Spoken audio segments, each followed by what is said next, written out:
Assalamu alaikum, ihr Lieben. Willkommen auf meinem Kanal zu einem neuen Video von mir. Derzeit ist der Begriff Blackout in aller Munde. Wollen wir jedoch hoffen, dass es niemals dazu kommen wird. Allerdings kann es nicht schaden, auf einen Stromausfall vorbereitet zu sein. Da ich mir normalerweise immer große Mengen Biofleisch auf einmal bestelle und dieses dann einfriere, wäre diese Art Vorratshaltung im Falle eines Blackouts kontraproduktiv, weshalb ich mir vorgenommen habe, das meiste von meinem Rinderfleisch im Dörrautomat zu trocknen, denn so hält es ewig und dazu ist es noch sehr viel gesünder im rohen Zustand, denn getrocknetes Fleisch ist ja rohes Fleisch. Hier seht ihr meinen Neffen in Namibia.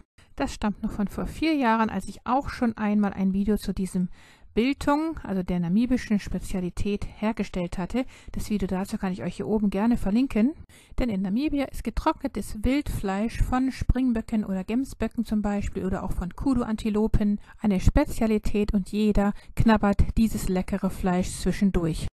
Biofleisch von artgerecht gehaltenen, gesunden Weidetieren zu trocknen ist keine Schwierigkeit. Dazu werden wir einfach das Fleisch, also hier in dem Fall jetzt Fleisch vom Gulasch, werden wir einfach in kleinste Stückchen schneiden. Je dünner und je kleiner die Scheiben sind, umso schneller trocknet das Fleisch und umso leckerer schmeckt es auch, weil die klitzekleinen Stückchen dann im getrockneten Zustand sehr einfach zu snacken sind. Zwar stellen wir in Namibia so lange, dünne Stücke her, aber ich stelle jetzt hier für mich einfach diese klitzekleinen Stückchen her. Die sind am einfachsten zu handhaben, am schnellsten zu trocknen und sie schmecken auch am leckersten. Sobald wir jetzt 1 Kilogramm von dem Fleisch zurechtgeschnitten haben, kommen jetzt die Gewürze hinzu. Und so habe ich eben gerade mein natürliches Antibiotikum hinzugegeben. Man könnte es auch mit naturtrüben Apfelessig ersetzen. Dann kommen ganze Korianderkörner hinzu und gemahlenen Koriander. Die ganzen Koriandersamen könnte man theoretisch auch weglassen, denn die fallen hinterher sowieso vom Fleisch. Und jetzt kommt noch Halidsalz hinzu oder jede andere Art von Natursalz und Knoblauchpulver. Theoretisch jedoch würden einfach nur, also das natürliche Antibiotikum oder Apfelessig, Natursalz und gemahlener Koriander ausreichen. Denn mehr benötigt es eigentlich nicht für dieses leckere Biltongfleisch.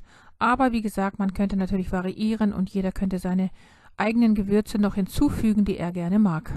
Und damit ist die Vorbereitung auch schon fertig und jetzt werden einfach diese kleinen Stückchen auf einer Lage Backpapier im Dörrautomat verteilt. Damals hatte ich noch meinen alten, billigen Plastik-Dörrautomat benutzt. Inzwischen habe ich mir einen besseren aus Edelstahl bestellt. Den könnte ich euch gerne an der Pinnwand verlinken. Ja, und jetzt wird einfach nur der Dörrautomat angestellt und möglichst in einem dunklen Raum. Ich stelle ihn in meinen Abstellraum, wo es dunkel ist, bei maximal 40 Grad Celsius gedörrt. Das dauert dann insgesamt etwa 24 Stunden, bis das Fleisch komplett trocken ist. Da im Fleisch auch Vitamine enthalten sind, trockne ich das Fleisch, wie gesagt, bei maximal 40 Grad Celsius, damit wirklich alle Vitamine, die fettlöslichen und die wasserlöslichen und alle anderen guten Inhaltsstoffe möglichst gut erhalten bleiben. Wir sollten wissen, dass grasgefüttertes rotes und dazu auch noch rohes Fleisch tatsächlich ein Superfood ist, auch wenn die Medien uns seit Jahren das Gegenteil erzählen. Rotes Fleisch ist tatsächlich Medizin. Es ist eines der nahrhaftesten Lebensmittel, die wir essen können und enthält eine der reichhaltigsten Nahrungsquellen für Vitamin B12, hochabsorbierbare Formen von Eisen und Zink, Vitamin D, Dutzende von Mineralien und viele andere essentielle Nährstoffe. Rotes Fleisch erhält einen goldenen Stern für sein Fettsäureprofil. Entgegen der landläufigen Meinung müssen wir gesättigte Fettsäuren essen, die darin enthalten sind. Wir müssen sogar sicherstellen, dass 50% unserer Nahrungsfette gesättigt sind, um die Mineralien aus unserer Nahrung aufnehmen zu können. Schaut euch dazu gerne nochmal mein Video zu den gesättigten Fettsäuren an.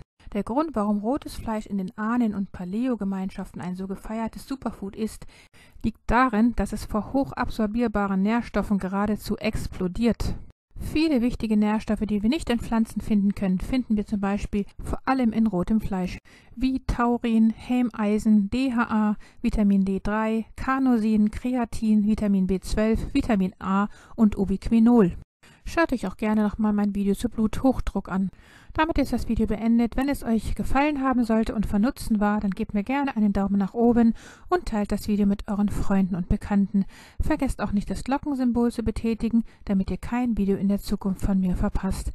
Liebste Grüße, Salam alaikum, eure Mariam.